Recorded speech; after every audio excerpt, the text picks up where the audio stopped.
जय श्री गणेश। जय कार्तिक के ठाकुर जी महाराज की। आज हम कार्तिक की व्रत की कथा सुनेंगे। सत्यभामा और भगवान कृष्ण की कथा। यह कथा पद्म पुराण में भगवान कृष्ण और उनकी पत्नी सत्यभामा के बीच हुए संवाद के रूप में आती है। एक बार सत्यभामा ने भगवान कृष्ण से पूछा कि वह कैसे उनके लिए इतनी प्रिय बनी, जबकि अन्य रानियां भी उनकी सेवा करती है। जवाब में भगवान कृष्ण ने उन्हें उनके पिछले जन्म की कहानी सुनाई। पिछले जन्म में सत्यभामा एक ब्राह्मण की बेटी थी और वह गुणवती थी। उसके पिता और पति दोनों ही भक्त थे। दुर्भाग्य से एक बार जंगल में उन्हें एक राक्षस ने मार डाला।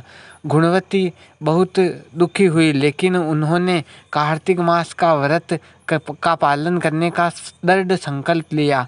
वह प्रतिदिन ब्रह्म मुहूर्त में गंगा स्नान करती, तुलसी महारानी की सेवा करती और पूरे महीने नियम और निष्ठा से व्रत का पालन करती।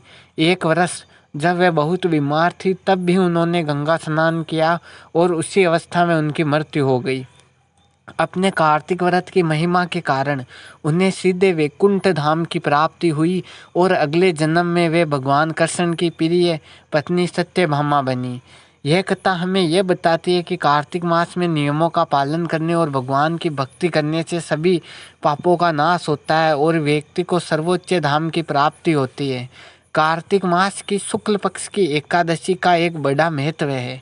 यह माना जाता है कि भगवान विष्णु चतुर्मास 4 महीनों के लिए योग निद्रा में चले जाते हैं और यह 4 महीने आषाढ़ मास की एकादशी से शुरू होकर कार्तिक मास पर समाप्त होते हैं।